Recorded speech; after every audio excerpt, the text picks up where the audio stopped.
Welcome to Scriptural Snapshots, brought to you by Living Faith Ministries in Kaiser, West Virginia, where we bring the living Word of God into your life. I'm Pastor Gordon Brubaker. We're talking about the Ten Commandments. We're talking about the law and the power of the law. And we're talking about what begins to happen to a culture or a nation that disobeys the laws of God. Jesus said, whoever breaks one of the least of these commandments and teaches men so shall be called least in the kingdom of heaven. But whoever does and teaches them, he shall be called great in the kingdom of heaven. One of the ways that we've been talking about the law is just laws affect everybody equally. Just laws raise a nation up. Just laws propel a people forward into the image of God toward Jesus, the person of Jesus Christ. Unjust laws deny God. Unjust laws put man at the peak of godliness. And unjust laws destroy a culture, destroy a society, and destroys the lives of people. Now, we're talking about the final 5 laws of the 10 commandments, and they're simply this: you shall not murder, you shall not commit adultery, you shall not steal, you shall not bear false witness against your neighbor, and you shall not covet. I'll just stop there. You shall not covet your neighbor's house, his wife, her husband, their servants, their donkeys, anything that is your neighbor's, you shall not covet. That's how we usually say it. But there's a new teaching today.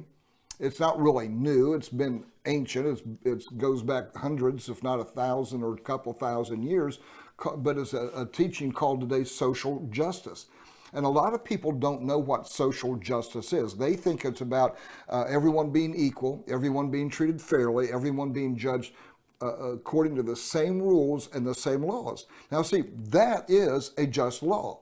That is a just culture that everyone from the top to the lowest are accountable to the same rules and same regulations. That way, everybody knows how they're going to be treated. Everybody knows they're going to be fair. Everybody knows, okay, I'll get my day in court. I'll get a fair, honest hearing.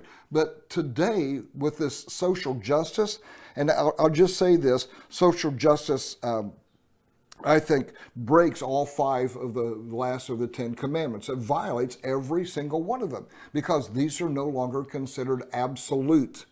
You know, there shall not murder. Well, if it's to my benefit, it's okay. You shall not commit adultery. But that's conditional as to what we mean by that. You shall not steal. That's pretty apparent. Let's say, well, Walter Williams always said taxation is just the government saying I'm stealing from you, but I'm making it legal. You know, and it's like stealing is not just stealing your money or your property at the point of a gun. Stealing is taking something that doesn't belong to you. the right of life, liberty, and the pursuit of happiness. When you steal those things, you're taking something that does not belong to you. And so therefore social justice concepts violate that rule. You shall not bear false witness against your neighbor. Well, that's kind of thrown out if you're in politics. That just kind of goes by the way for too many people. And finally, you shall not covet. And social justice is really basically about coveting what somebody else has produced, what somebody else has created for your own personal gain. Now, why do I say that? How could I say that's such a horrible thing? Because in 2006, the United Nations, in a document called Social Justice in an Open World, stated that the role of the United Nations and states that social justice may be broadly understood as the fair and compassionate distribution of the fruits of economic growth. Social justice is not possible without strong and coherent redistributive policies conceived and implemented by public agencies. You know, and the third thing I want to say about what the United Nations said in that document is said this: present-day believers, now this is not a quote, this is a summation, but they said that present-day believers in an absolute truth, this is the church, this is the laws of God. Those who believe in an absolute truth identified with virtue and justice are neither willing nor desirable companions for the defenders of social justice. What?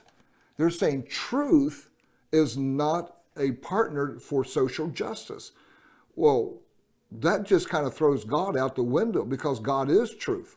Now, if truth has nothing to do with social justice, then you have to really ask, what is social justice? What do we mean by that? And what are people trying to implement? What direction are they trying to take our culture and our society that reject truth? I mean, isn't truth the foundation of everything that is good and honorable and decent? But truth is not a valuable commodity today.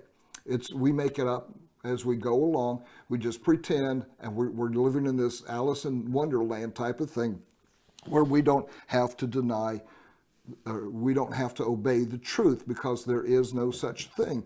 And this has been going on for a long time. All truth is relative. You have your truth and I have my truth. No, there is a truth. There is a line that does not change. And when you violate that, when you violate the person of God who is truth, you have violated the principles of society and of culture and of personhood. I'm Pastor Gordon Brubaker. God bless you.